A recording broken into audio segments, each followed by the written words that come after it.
Keterangannya ini adalah saksi dari termohon, dalam hal ini Komisi Pemilihan Umum. Ini adalah Andre Putra Hermawan yang juga menjelaskan soal teknis Sirekap. Bolak-balik lagi masih bahas Sirekap nih Bung Ferry. Tadi kita sudah menghitung lebih dari 3 jam. Ini sudah mau 4 jam masih bahas Sirekap juga. Tadi saya sebelum break masih ada pertanyaan yang mengganjal soal jika memang KPU tidak menjelaskan esensi-esensi pertanyaan dari pemohon dari 01 dan 03, dalam hal ini pemohon 1 dan pemohon 2 begitu. Soal bansos, pencalonan wakil presiden dalam hal ini Gibran Rakabuming Raka, dugaan keterlibatan aparatur negara. Ya, tadi saya sudah tanya soal implikasi, tapi apakah ini menjadi penilaian khusus jika memang KPU tidak menjelaskan dan akhirnya mahkamah memberikan keuntungan juga untuk pemohon? Ya, tentu segala dalil pemohon yang kemudian bisa dibuktikan oleh pemohon akan menambah keyakinan hakim. Sementara upaya menjawab atau mengcounter seluruh dalil dari pemohon tidak dilakukan oleh termohon, tentu itu akan merugikan termohon. Jadi bagi kita yang melihat juga begitu, yang dibahas apa, yang dijawab apa, kan begitu. Kalau berbeda antara apa yang didalilkan dengan jawaban termohon, tentu akan merugikan termohon itu sendiri. Dan bahkan kalau kita lihat barusan soal Sirekap, apa pentingnya ini membahas dalil pemohon? Kalau ujungnya adalah pernyataan saksi yang mengatakan tidak perlu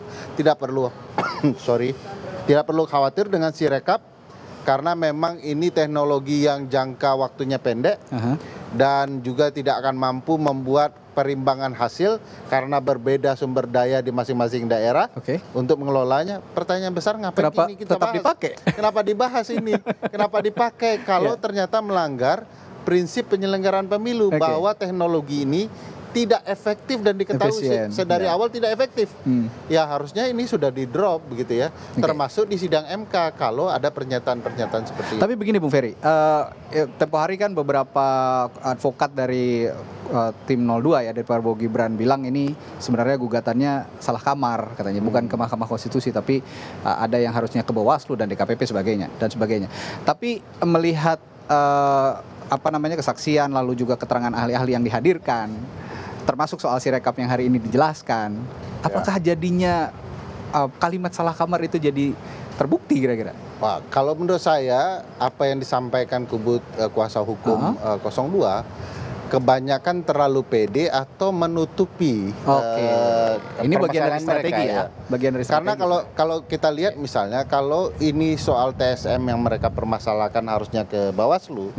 Satu, secara undang-undang tidak ada satupun ketentuan undang-undang yang melarang Mahkamah Konstitusi membahas yang sudah dibahas oleh Bawaslu atau belum dibahas.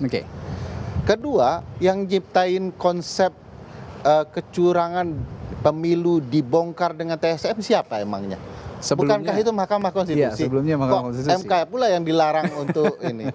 Yang ketiga yang penting bagi saya di dalam proses persidangan ini perlu dibongkar oleh Mahkamah Konstitusi adalah kesadaran pemohon Capres 01 dan Capres 02 serta publik bahwa keterlibatan penyelenggara dalam kecurangan. Jadi jangan kemudian pihak-pihak disuruh datang ke penyelenggara yang diduga curang, padahal orang berharap mahkamah membongkar praktik curang yang dilakukan oleh penyelenggara. Jadi bagi saya kuasa hukum sedang bermain di ruang publik psikowar ya, perang psikologi yang menurut saya bisa saja akan merugikan mereka. Kalau kemudian tidak fokus kepada hal-hal yang lebih penting untuk dibantah.